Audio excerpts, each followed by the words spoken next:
We'd been at the Kethrani waystation for 9 days when the exhibition started. My mother was a resettlement coordinator, 5th rotation, border sector, the kind of job where you filed mineral surveys and argued about water table allocation with people twice your size and 3 times your mass. She was good at it. She was also the only human on Kethrani, which meant I was the only human child, and Reg was the only earth dog.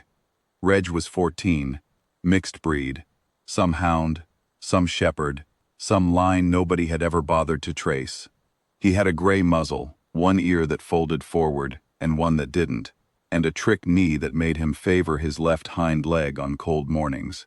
He slept more than he walked. He smelled like old blankets and grass clippings, even out here, where there was no grass.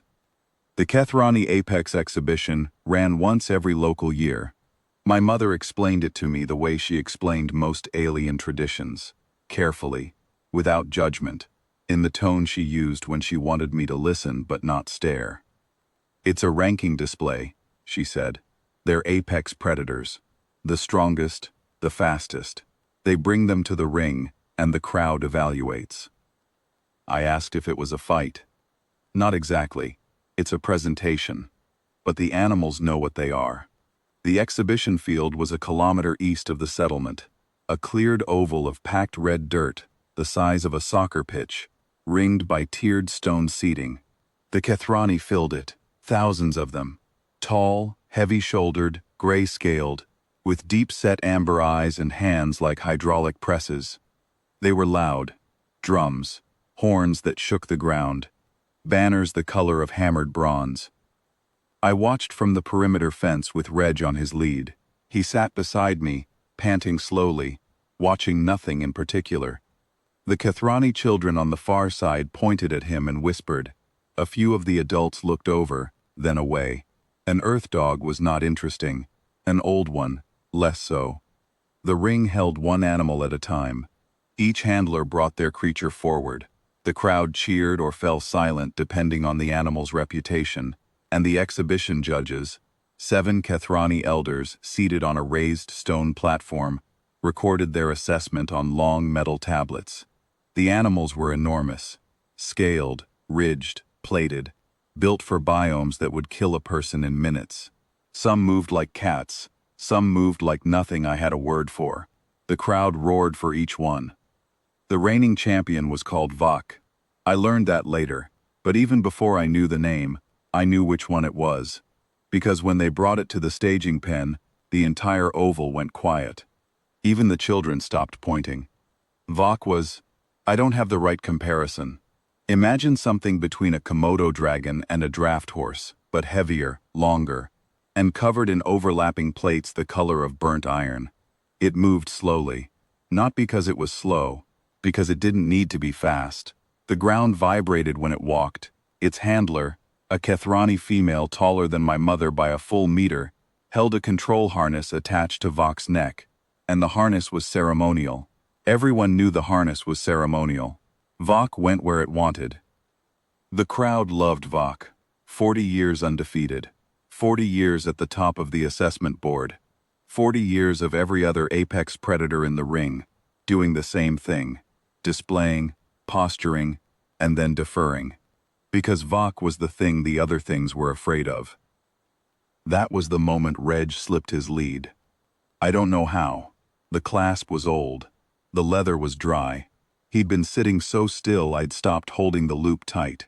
He just stood up, shook himself once, the way he did after a nap, and walked under the perimeter fence. I said his name, he didn't turn around.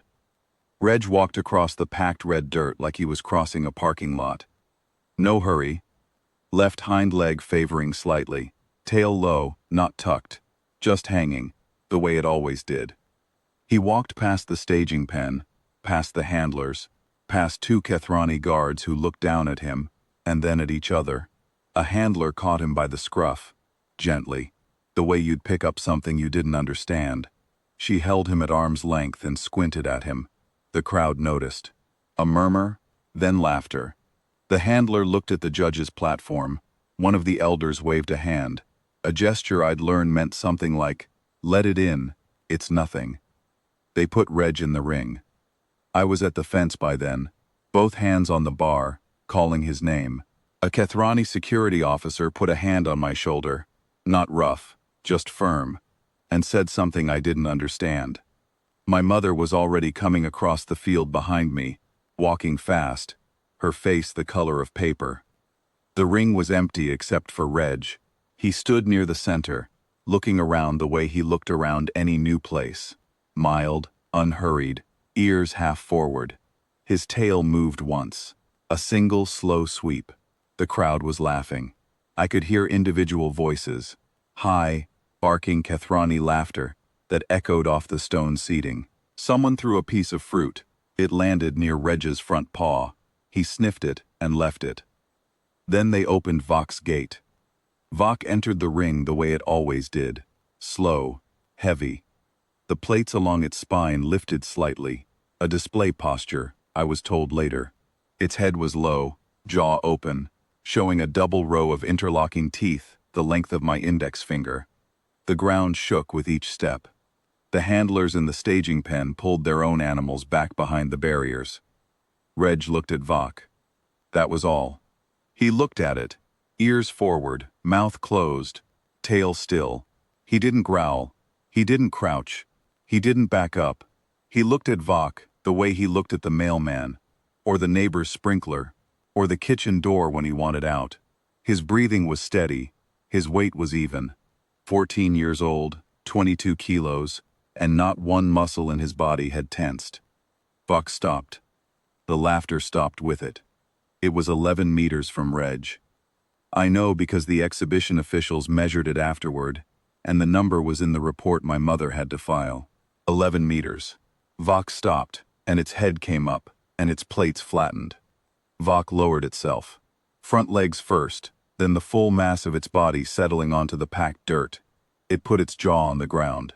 Its eyes stayed open, fixed on Reg. Reg yawned. He yawned the way he always yawned. Wide, slow, with a little sound at the end like a rusty hinge. Then he folded his front legs under his chest, settled onto the dirt, and put his chin on his paws. Nobody moved. Nobody spoke. The drums had stopped. The horns were silent. The Kethrani in the stands were motionless.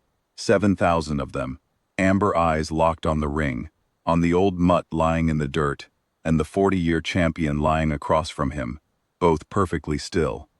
The elder who had waved Reg in was standing now. His tablet was on the ground. My mother reached me. She put her hand on my arm and didn't say anything. We watched. The officials ended the exhibition 17 minutes later. There was no ceremony. No announcement that I heard. The judges simply stood, gathered their tablets, and walked down from the platform. The crowd dispersed in near silence, the way you leave a room where something sacred happened, even if you don't know what it was. A handler opened the ring gate for me. I walked in and picked up Reg's trailing lead. He stood up, shook himself, and leaned against my leg. His tail did the slow sweep again. I could feel his ribs through his coat. Vok was still lying on the ground. The handler who had brought Reg to the ring was standing at the gate. She looked at Reg for a long time. Then she looked at me. She did not reach for him. Keth Von, she said. I didn't know the word then. My mother translated it on the walk back to the settlement. She said it quietly, the way she said things she was still turning over in her own mind. Settled authority, she said. The thing that doesn't need to prove itself. Reg walked between us, limping slightly, tongue out. Ahead of us the sky was turning the color of cooling iron, and the first evening wind came off the flats carrying dust and the faint smell of alien stone.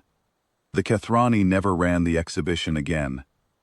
My mother included that in her quarterly report to the Resettlement Bureau. One line, near the bottom. Exhibition suspended. No reason given. But I think she knew the reason. I think the Kethrani knew it too. Some things you can rank. Some things lie down in the dirt and yawn, and the ranking is over. Rage sleeps on my bed most afternoons now.